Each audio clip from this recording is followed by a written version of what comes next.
할렐루야. 날씨가 참 좋습니다. 그렇죠? 좋은 날 즐거이 주님의 전을 찾는 그 찾은 발걸음을 하나님이 기뻐하신 줄 믿습니다. 오늘도 하나님 은혜와 사랑 가운데 살아가시기를, 그 귀한 복된 날 되시기를 주님의 이름으로 축복합니다. 주님의 전을 찾는 한국교회의 많은 성도들에게 엿보이는 공통된 현상이 하나가 있습니다. 제가 사역했던 모든 교회가 그랬던 것 같고요. 그리고 우리 청복교회도 그런 것 같고, 앞으로 다른 교회 가도 그럴 것 같습니다. 그게 뭘까요? 바로 예배당 안에 우리 성도님들이 생각하시는 내 자리가 있다라는 겁니다. 우리 교구장님 항상 저기 앉아 계시고, 우리 집사님 저기 앉아 계시고, 우리 장로님 이쪽에 앉아 계시고 하는 그 내 자리가 교회 안에 성도님들께 있는 듯 보입니다. 내 자리에 앉아야 아무래도 마음이 편안하기 때문에 늘 그 자리를 찾으시는 것 같습니다. 혹여나 교회 왔는데 내 자리에 누가 앉아있으면 어때요? 마음이 안 좋지 않습니까? 비키라고 하지는 않겠지만, 딴 데 가서 앉으시겠지만 괜히 내 자리 뺏긴 것 같은 그 서운함이 찾아옵니다. 그런데 우리가 사실 여기 앉으면 어떻고 저기 앉으면 또 어떻습니까? 이미 하나님 안에, 그리스도 안에, 그리고 십자가 은혜 아래에 있기 때문에 여러분들이 어디에 앉으시건 내 주 예수 모신 그 자리가 은혜의 자리가 되는 줄 믿습니다. 바라기는 지금 앉아 계신 그 여러분, 그 은혜의 자리에서 오늘도 기쁨으로 예배하고 하나님 말씀 안에서 자유함을 누리게 되시기를 축복합니다. 얼마 전에 교구의 어느 권사님께로부터 작은 선물 하나를 받았습니다. 소금입니다. 제 식구가 먹을 만큼 알맞게 담겨있는 작은 통에 담겨있는 이 소금이었습니다. 반찬을 만들어 먹을 때도, 국을 끓일 때도, 고기를 먹을 때도 유용하게 잘 쓸 것 같습니다. 요리에 들어가는 조미료 중에 꼭 빼놓지 않고 들어갈 수 있는 이 필수 재료가 소금이지요. 예수님은 마태복음 5장에서 그리스도를 따르는 제자들을 향해서 너희는 소금이니 하고 말씀하셨습니다. 그 말인즉 그리스도의 제자는 세상 가운데 꼭 필요한 존재라는 말입니다. 예수님께서 제자들에게 소금이 되어야 한다라고 말씀하신 것이 아닙니다. 너희는 이미 소금이다 라고 이야기를 하셨습니다.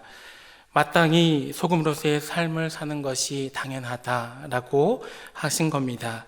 너희는 세상의 소금이니 소금이 만일 그 맛을 잃으면 무엇으로 짜게 하리요? 후에는 아무 쓸데없어 다만 밖에 버려져 사람들에게 밟힐 뿐이니라. 세상 속에서 그리스도인들의 그 존재 가치를, 하나님의 사람으로서 예수님의 제자로서의 존재 가치를 잃어버리지 말 것을 당부하신 우리 주님의 말씀입니다. 주님의 이 말씀 앞에서 오늘 제자된 우리들의 사명이 세상을 만나게 변화시키는 그런 사람이 되어야 함을 다시금 생각하게 됩니다. 세상의 소금이라는 믿음의 글이 있어서 읽어드립니다. 들으실 때에 우리들의 신앙을 같이 점검해 볼 수 있기를 소망합니다. 우리는 소금이다. 세상 밖의 소금이 아니라, 교회 안의 소금이 아니라 세상의 소금이다. 세상에 녹아지는 것은 결코 쉽지 않다. 그러나 녹아져야만 제 역할을 감당할 수 있다. 먼저 우리가 복음의 맛을 취하고 사랑에 물들고 용서를 경험하고 기쁨으로 채워져 짠맛이 되어야 가능한 일이다. 나는 지금 짠맛의 사람인가?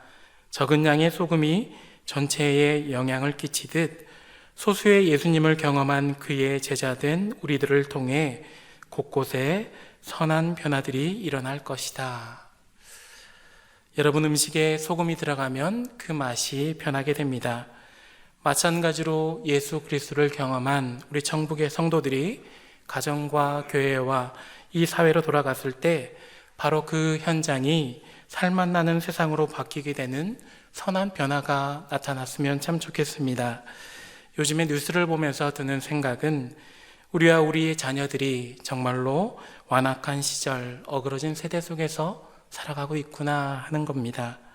하나님의 창조 질서를 깨뜨리는 법안을 발의하고 법령으로 제정하려는 이 시도들이 계속되고 있음을 보면서 그리고 순수한 영성으로 행하고 있는 이 교회의 사역을 비웃는 세대들을 보면서 말씀에 순종하며 사는 성도들을 향해 바보 같다 하며 웃음거리로 여기는 이 사람들을 보면서 시절의 악함을, 세대의 어그러짐을 느끼게 됩니다.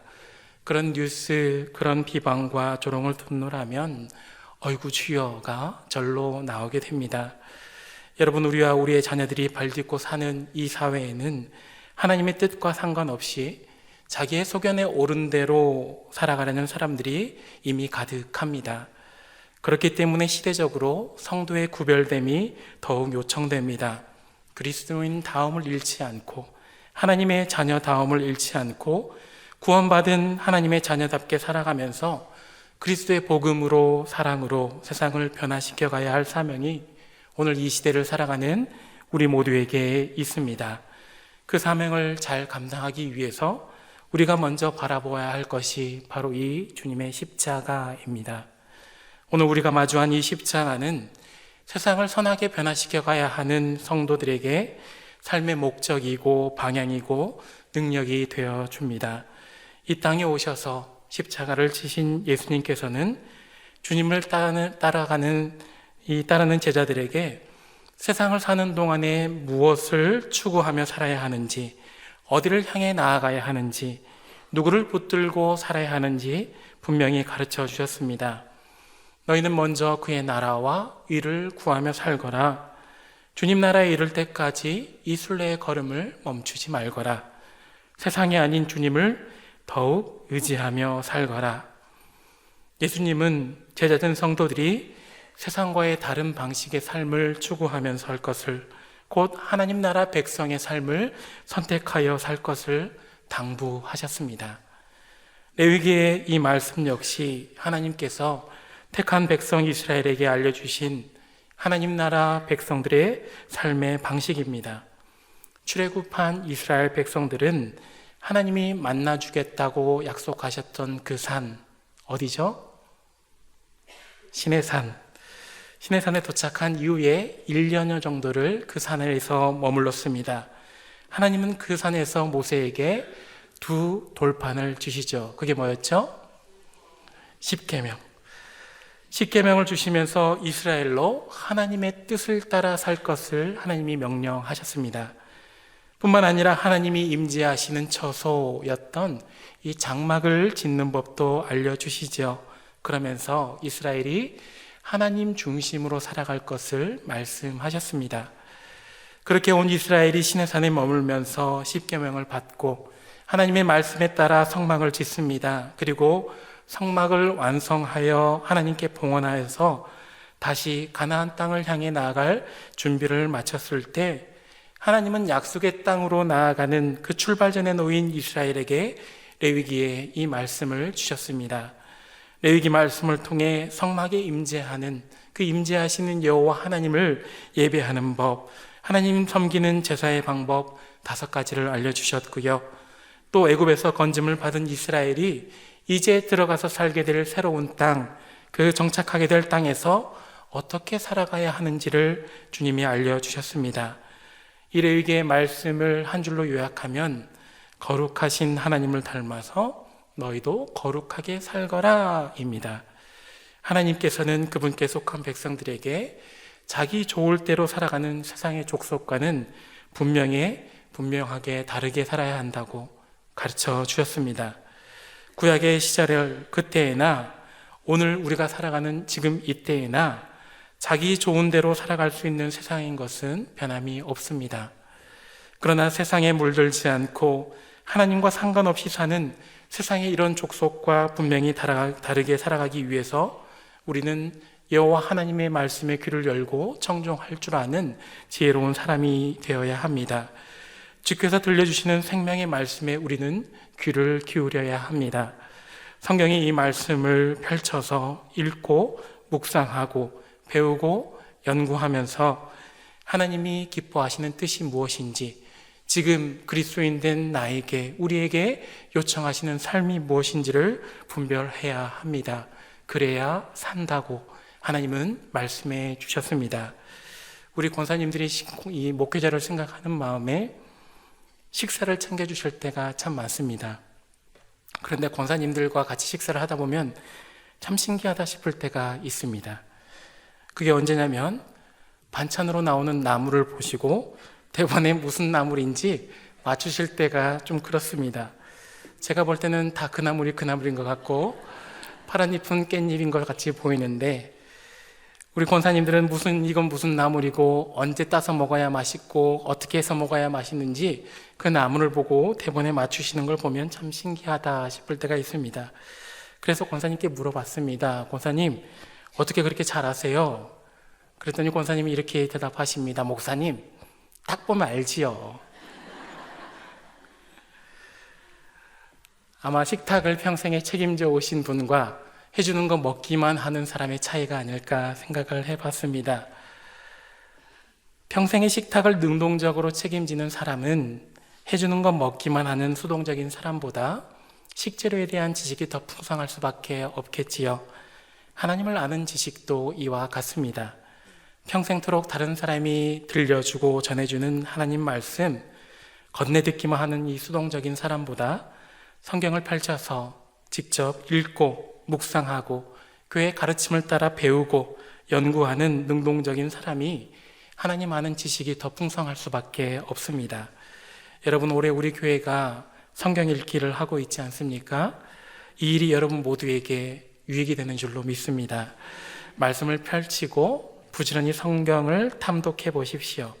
성경을 가까이 하면서 하나님 원하시는 길과 그렇지 않은 길, 생명의 길과 패망의 길, 딱 보면 아는 그런 하늘의 지식과 명철을 풍성히 겸비하실 수 있기를 축복합니다. 오늘 우리가 읽은 이 본문에서도 구별된 삶을 원하시는 하나님의 명령이 반복되고 있음을 우리는 보게 됩니다. 너희가 거주하던 애굽 땅의 풍속을 따르지 말거라. 내가 인도할 가나안 땅, 거기 그 사람들의 풍속과 규례도 행하지 말거라. 너희는 나 여호와의 법과 규정을 지켜서 행하거라. 그러면 살 것이다. 악한 세대와 운하를 본받지 말라고, 저들의 패역을 담지 말라고, 너희는 마음을 새롭게 하여 하나님 기뻐하시는 뜻을 따라 살라고 하나님이 자기의 택하신 백성들에게 그렇게 당부하셨습니다. 주 여호와 하나님의 이 말씀은 어그러진 세대와 완악한 시절을 살고 있는 오늘 우리에게 주시는 성도를 향한 말씀이기도 합니다. 주님의 이 말씀 앞에서 천국의 모든 성도들이 아멘으로 응답하며 구별되게 살아가게 되기를 소망합니다. 여러분, 예수님의 제자라고 스스로 자처하며 고백하고 있는 우리들의 삶은 분명 성경을 통해 알게 된 하나님의 뜻, 그 아는 것과 그 아는 대로 행하는 것, 곧 하나님 말씀대로 순종하는 것이 하나를 이룬 성숙한 삶이 되어야 하는 줄로 믿습니다. 하나님은 성도된 우리에게 하나님과 교제하면서 옳은 일을 행하며 살라고, 하나님과 그분의 뜻을 세상에 나타내며 살라고 말씀하고 계십니다. 우리 예수님이 하나님 뜻 드러내신 이 사명의 장소에서 발딛고 서셨던 이 땅에서, 그 삶의 현장에서 본분을 다하시며 세상을 살맛 나는 세상으로 바꾸어 가셨던 것처럼 예수님 닮은 그 삶으로 세상을 변화시키는 그리스도인으로 살아가기를 주님은 원하고 계십니다. 그런데 이 시대의 그리스도인들이 소금처럼 사는 그 삶에, 주님 닮은 삶에 참 많이 실패하기도 합니다. 하나님의 뜻을 아는 것에 그치기 때문이고, 그럼에도 나는 예배 잘 드리고 있으니까, 그럼에도 나는 기도 생활 잘하고 있으니까 문제없어 생각하는 영적인 불감증으로 살아가기 때문에 그렇습니다. 이러한 신앙으로는 우리의 가정에서나 이 사회 속에서나 우리들이 무늬만 그리스도인이라고 듣는 조롱과 비방거리가 되기 십상일 뿐임을 우리들이 이미 잘 알고 있습니다. 사람아, 주께서 선한 것을 내게 보이셨으니 여호와께서 내게 구하시는 것이 오직 내 하나님과 함께 행하는 것이 아니냐 하는 이 미가서 6장 8절의 말씀처럼 오늘 하나님께서 성경을 통해 우리 가운데 깨닫게 하여 주신 선한 일, 하나님의 그 선한 뜻을 주님과 함께 행하며 결실하는 주의 성도들이 되실 수 있기를 축복합니다. 이 땅의 그리스도인은 주의 복음을 외치고 증거하는 삶을 사는 사람을 말합니다.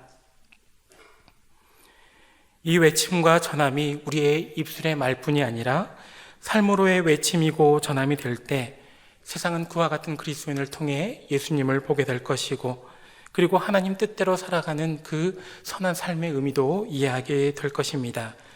하나님은 오늘도 주를 예배하는 성도들을 통해서, 소금처럼 사는 그리스도인들을 통해서, 예수님과 똑같은 맛을 내는 그의 제자들을 통해서, 이 땅의 성도를 통해서 세상을 살맛 나는 세상으로, 하나님 나라로 바꾸어 가실 줄로 믿습니다. 주님 원하시는 그 일에 우리들이 행함 있는 믿음으로 즐거이 응답할 수 있기를 소망합니다. 그런 천국의 성도들이 돼서 많은 이 머무는 삶의 현장을 하나님의 나라와 같이 살맛 나는 세상으로 바꾸어 갈 수 있기를 축원합니다. 세상을 살맛 나게 변화시켜가는 그리스도인, 그 그리스도인이 되기 위해서와 주님이 알게 하신 삶의 방식들을 우리는 즐거이 선택할 수 있어야 합니다. 그런데 이뿐만 아니라 이 완악한 시절에 하나님을 알지 못하는 세상, 그리고 모든 영혼들을 하나님께로 올바르게 인도하기 위해서 우리는 하나님 나라 삶의 방식을 선택하여 살아가야 합니다. 이 시대의 성도의 할 일은 세상과 사람을 올바른 길로 인도해주는, 생명의 길로 인도해주는 이정표가 되어주는 것을 우리는 기억합니다. 하나님께서 애굽에서 건져냈던 이스라엘을 그와 같은 존재로 들어쓰시기를 원하셨습니다. 그래서 출애굽기 19장에서 하나님은 시내산에 머물러 있는 이 도착한 이스라엘과 새로운 언약을 체결하실 때 이렇게 말씀하셨습니다. 세계가 다 내게 속하였나니 너희가 내 말을 잘 듣고 내 언약을 지키면 너희는 모든 민족 중에서 내 소유가 되겠고, 너희가 내게 대하여 제사장 나라가 되며 거룩한 백성이 되리라. 하나님께서 내신 언약을 잘 지켜 행하면, 잘 지켜 살면 거룩하신 하나님의 소유가 되게 하겠고, 제사장 나라가 되게 하고 거룩한 백성이 되는 특권을 누리게 하겠다, 하나님이 약속하여 주신 말씀입니다. 그런데 이 말씀 안에는 하나님께서 부여하시는 또 새로운 사명도 있음을 볼 수가 있습니다. 애굽에서 이스라엘을 나오게 하시고 언약 백성 삼으신 것은 그들이 단지 가나안이라고 하는 젖과 꿀이 흐르는 땅, 그것을 유업으로 얻게 하려는 데에만 그 뜻이 있는 것이 아니라, 목적이 있는 것이 아니라 너희가 내게 대하여 제사장 나라가 되게 하겠다라는 겁니다. 여러분, 제사장이 어떤 사람입니까? 어떤 역할을 합니까? 예배를 주관하면서 하나님과 백성 사이를 이어주는 그 일들을 하는 사람이 바로 제사장이지요. 그러면 너희가 내게 대하여 제사장 나라가 되게 하겠다라는 말이 어떤 의미겠습니까? 이스라엘로 세계 열방과 또 다른 민족을 이어주는 하나님 나라와 하나님과 다른 나라를, 그리고 민족들을 이어주는 가교로 삼으시겠다라는 말이 아니겠습니까? 그런 민족이며 그런 나라로 이스라엘을 삼겠다는 겁니다. 너희에게 그런 일을 맡기겠다, 그런 일을 기대하겠다라는 겁니다. 오늘 우리가 읽은 베드로전서 2장 9절의 말씀도 이와 같은 의미를 갖고 있습니다. 너희는 택하신 족속이요, 왕같은 제사장들이요, 거룩한 나라요, 그의 소유가 된 백성이니 이는 너희를 어두운 데서 불러내어 그의 기이한 빛에 들어가게 하신 이에 아름다운 덕을 선포하게 하려 하심이라. 주 예수 그리스도를 영접함으로 성도를 택하신 하나님의 족속, 왕같은 제사장, 거룩한 나라 소유된 백성이 되게 하셨다는 겁니다. 그런데 믿음으로 구원에 이른 성도에게 그와 같은 은혜를 허락하시면서 동시에 그런 새 사람을 입은 성도를 통해서 일하시고자 하는 하나님의 선하신 계획도 그 가운데 있다라는 것을 우리가 발견할 수 있어야 합니다. 왕같은 제사장이란 말을 한번 생각해 보십시오. 그와 같은 존재로 삼으시겠다는 것이 어떤 의미입니까? 기름 부음 받은 자가 왕이고 제사장입니다. 주께서 믿음으로 구원받은 성도를 이런 특별한 존재가 되게 하셨다는 말인 것과 동시에 장차 그들로 천국을 소망하게 살게 하겠다라는 말씀이면서 동시에 사명자가 되게 하겠다라는 말씀입니다. 하나님과 뭇 백성들, 뭇 영혼들을 이어주기를 바라시는 영적인 의무를 너희에게 주겠다라는 겁니다. 이 의무가 오늘 베드로전서 말씀 후반절에 보다 자세히 선포되지요. 너희를 어두운 데서 불러내어 그의 기이한 빛에 들어가게 하신 이의 아름다운 덕을 선포하게 하려 하심이라. 성도로 하여금 하나님의 주님의 아름다운 덕, 곧 복음을 선포케 하시겠다는 겁니다.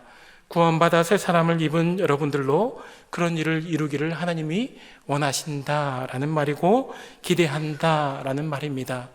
여러분들이 작은 천국이라 말하는 여러분의 가정에서부터 이 일들을 이루어 가실 수 있기를 축복합니다. 신방을 가면 가정 안에 영혼 구원을 위한 기도의 제목이 있음을 봅니다.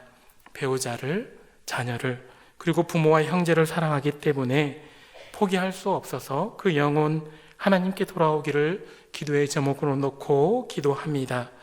예수님 참 잘 믿었었는데 교회 학교 열심히 다녔었던 우리의 자녀들인데 언제부턴가 주님을 향한 그 사랑이 식어지고 그 발걸음이 주께로부터 더 멀어져서 오늘도 안타까움에 한숨 짓는 성도님들의 기도가 참 많이 있습니다. 믿음이 자라나기를 위한 기도의 제목도 있습니다. 교회는 나가고 있긴 한데 등록은 해놓긴 한 건데 믿음이 너무나 유약해서 쉽게 요동하는 참 작은 믿음, 그것 때문에 기도하는 성도의 가정도 참 많습니다. 오늘이나 내일이나 하나님과 함께 넉넉히 세상을 이기는 큰 믿음이 되기를 소망하는 저마다의 가정의 기도가 있습니다. 저들을 위해 기도하는 일 포기할 수 없기 때문에 오늘도 성령님께서 강권적으로 가정 안에서 일하여 주시기를 기도하고 하나님을 아는 은혜의 역사가 저 삶에 체험되기를 오늘도 기도합니다. 내놓은 기도의 제목에 마음을 같이하여 기도할 때에 함께 간구하는 것은 하나님이 이미 가정 안에 세워놓으신 그 믿음의 성도를 통해 그 변화가 시작되게 하여 달라는 간구입니다. 하나님 오늘도 믿음으로 굳게 서 있는 영적인 어머니를 통해 그 믿음의 기둥을 통해 하나님의 선한 영향력이 나타나게 해 주십시오. 하나님께로부터 멀어져 있는 영혼이, 믿음이 너무나 유약한 저 영혼이 가정 안에 세우신 믿음의 단단한 사람을 통해서 변화되게 해 주십시오. 영적인 사건이 체험되게 해 주십시오. 기도합니다.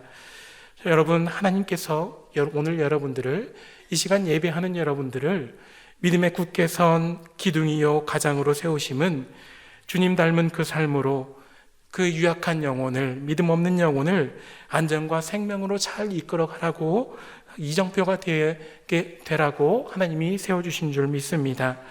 때문에 가정의 신앙 걸음, 가족들의 그 믿음의 걸음, 하나님께로 향하는 걸음 될 수 있도록 소망하는 여러분들이 먼저 그 삶을 아름답게 잘 가꾸어야 하지 않겠습니까? 믿음의 선봉에 서 있는 여러분들의 삶이 망가진 이정표와 같아서는 안 될 것이 분명하지요.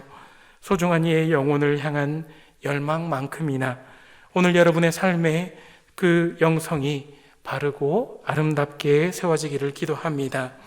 거룩하게 구별된 성도를 통해 하나님의 역사가 가정에서부터 시작되고 그래서 이 사회까지 확장되어 세상이 하나님 나라와 같이 바꾸어지기를 기도합니다. 하나님께서 일하여 주시기를 함께 꿈꾸고 기대하는 주의 성도들이 되실 수 있기를 바랍니다. 가정의 영적인 부흥과 이 시대의 영혼 구원의 그 일을 다른 누군가에게 내어 맡겨놓고 있는 것이 아니라 바로 나 자신에게서부터 그 은혜의 역사가 시작되기를 갈망하는 하나님의 사람들이 되시기를 바랍니다. 이사야 6장에 사명에 관하여 주시는 하나님의 말씀이 있지요. 내가 또 주의 목소리를 들으니 주께서 이르시되 내가 누구를 보내며 누가 우리를 위하여 갈고 하시니. 주님의 이 말씀에 이사야가 뭐라고 응답합니까? 내가 여기 있나이다, 나를 보내소서. 그렇습니다. 여러분, 이사야의 이 고백처럼 여러분들의 가정이 영적으로 부흥하기를 원하고 세상에 많은 사람들이 하나님께로 돌아오기를 간절히 구하여 나아갈 때 바로 그 일이 성도 여러분을 통해 시작될 수 있기를 함께 구할 수 있는, 갈망할 수 있는 그런 믿음이 여러분 가운데 있기를 축복합니다. 주님, 제가 여기 있습니다. 저를 통해 하나님의 그 은혜의 역사를 이루어 주십시오. 그 은혜의 일을 사모할 때에 여러분들이 먼저 영적인 그 부흥을 충만히 경험할 수 있게 되기를 축복합니다. 여러분의 영혼이 메말라서는 안 됩니다.